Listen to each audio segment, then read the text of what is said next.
In this exercise, we have to use the equation that we stated in 3.2, and express the capital stock per worker in steady state as a function of the savings rate, which is little s, and the depreciation rate, delta.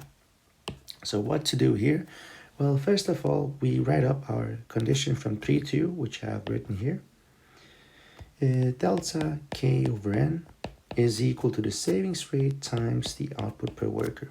So, in order to express the capital stock per worker in steady state as a function of the savings rate and the depreciation rate alone, we have to replace the output per worker with the exact output per worker function, which we found in question 3.1.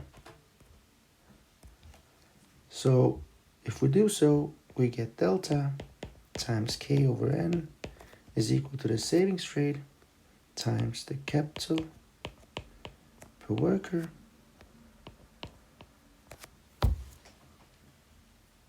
to the power of a half.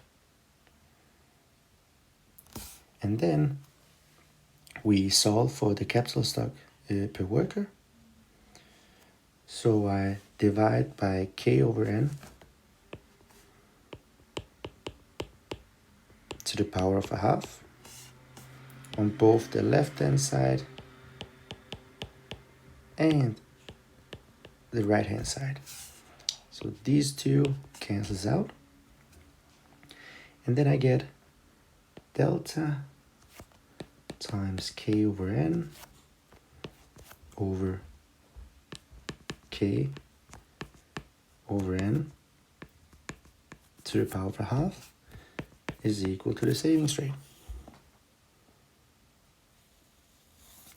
which then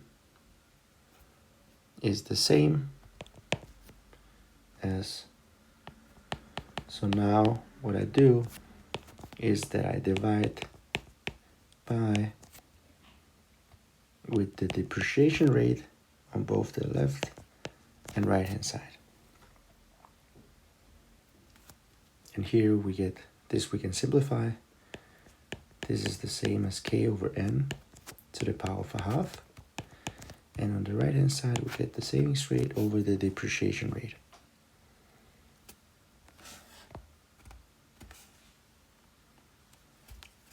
In order to solve for the capital stock per worker in steady state, we raise both the left hand side and the right hand side to 2, such that we can get the capital stock per worker isolated.